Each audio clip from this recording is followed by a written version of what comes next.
Hey YouTube, it's Emma Blue Eyes 10 here, and this is a redo of the Blue Eyes Dragons deck update that I did a couple of days ago because I re-looked over the video and I noticed there were some mistakes, and YouTube was causing some problems with the video as well. So I've taken it down. I'm doing this redo thing of it, so I hope you guys enjoy. So yeah, as I explained in the previous video, there have been quite a few major changes. I'll explain these changes as they go. And the next video after this is going to be Rainbow Era, because as I said, I have changed that as well. So, in fact, all three of my decks have had a big update, so here we go. And of course I've got the Rainbow Dragon mat, which is my favourite mat at the moment. Okay, start off Blue Eyes Dragons with this. Blue Eyes Shining Dragon, my absolute favourite card in the entire game. She gains 300 attack for every dragon in the grave. She's immune to targeting effects. She's a Nomi. She can only be summoned out by tributing a Blue Eyes Ultimate Dragon. But I think she's an amazing creature, so my absolute favourite card. Next we have 3 Blue Eyes White Dragons. Obviously as the main beat sticks of the deck. Obviously it wouldn't be a true Blue Eyes deck without 3 Blue Eyes, I would say. Next we have 3 Baby Bluey Blueys, or the White Stones of Legend. Level 1 Tuner. When it's sent to the graveyard via any means, it automatically adds a Blue Eyes White Dragon to hand. Next, got 1 Primaterial Dragon to negate destruction and to turn, well, monster destruction really, that can't negate spells and traps, unfortunately. Negate monster destruction and to turn burn damage into life gain. 1 Alexandrite Dragon, as a 2000 attack beat stick, level 4 light type dragon. I was running up to 3 in previous builds, but 3 was too much. 2 was okay, but I needed to make room for another card, which I'm just going to show you right now, which is Quacaimeru Draco. A 19 attack beat stick. It's an anti-meta for most dragon decks that play competitively. Light and dark monsters cannot be special summoned while this is face up on the field. During the end phase I can either discard a Iron Core of Quacaimeru to keep it on the field, or I can reveal a dragon type monster in my hand, and since my deck is all dragons, it's no problem. Some people might say, why have you got it in here? Because you do a lot of special summonings with light monsters, you know, Blue Eyes and everything. I've never really run into a situation where this has been on the field and I need to special summon Blue Eyes or a light dragon or anything.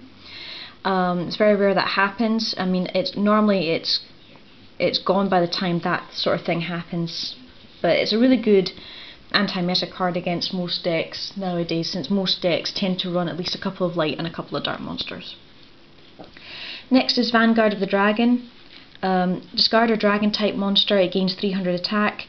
It stacks and is permanent, and its best effect is when it's sent to the graveyard, not destroyed. When it's sent to the graveyard by an opponent's card effect, I can resurrect a normal dragon monster from either graveyard. So obvious target would be Blue Eyes, but I can also use it on Alexandrite Dragon if needed. Next we got 2 Delta Flyer, my main tuner of the deck, well also my main monster I used to exceed with as well, in all honesty. It increases other monsters' levels by 1, so really good for exceeding with and syncering with as well. Second main engine of the deck apart from White Stone is of course 3 Masked Dragon, to search out a dragon with 15 attack or less once it's destroyed by battle. A lot of people are saying that battle search cards are not good nowadays because a lot of decks activate their effects before the battle phase and will possibly pop this.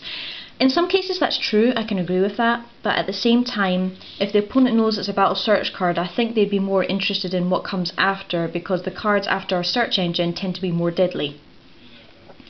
And finally, for the monster count, we have 3 Totem Dragon. This is such a good versatile little card.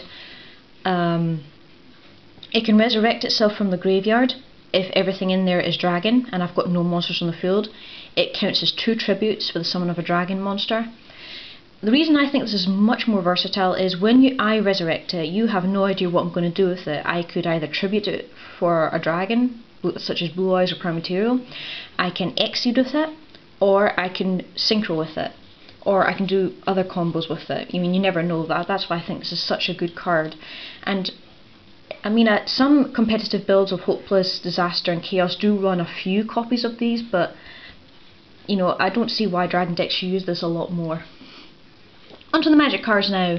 Polymerization, my main fusion way to get into Blue Eyes Ultimate Dragon, or if the Blue Eye strategy fails, I can still use it to fuse into 5 God Dragon if needed.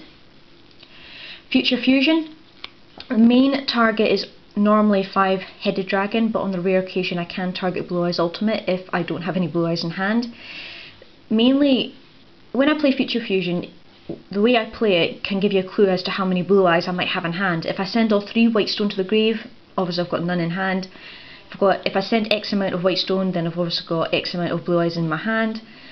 But it's also brilliant for sending the totem dragons who have their whose effect is best used in the graveyard, really. So as I said, I can use it for both fusions if needed. It's such a really good versatile little card. I used to hate it, but now I really like it. Back onto the magics now.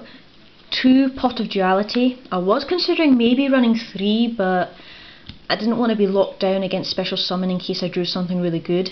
But this is just basically just to search out cards that you might need in the future and add them to your hand.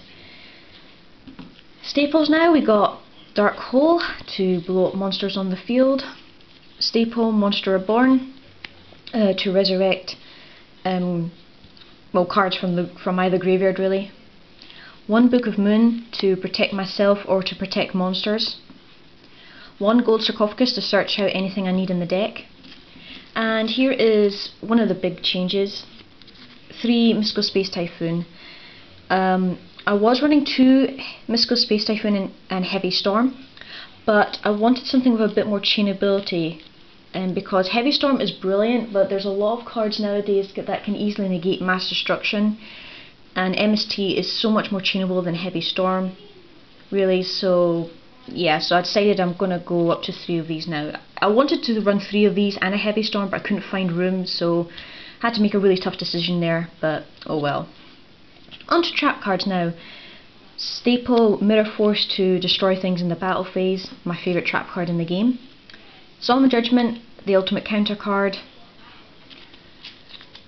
2 Torrential Tribute to get around swarm cards, to reset the field, basically, that sort of thing. 3 Call of the Haunted as my main resurrection card. Very chainable as well, especially if I've got white stone in the grave, or if I need to reuse Totem Dragon without having to resurrect it via its ability.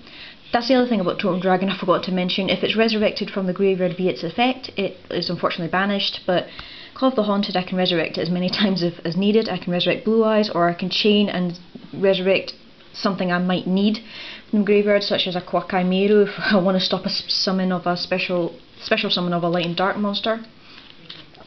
And finally, for the main deck, we have 3 Compulsory Evacuation Device. Now that the priority ruling has gone, this is going to be a very good versatile little card. It's cheap as well, obviously for people who can't afford to get Max Seeds and Effect Veilers, or don't want to use Effect Veilers or Max Seeds.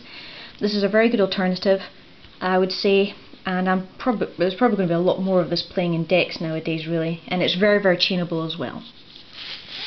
So anyway, that is the main deck there. On to the extra deck now. Here's the big change. 1 Blue Eyes Ultimate Dragon.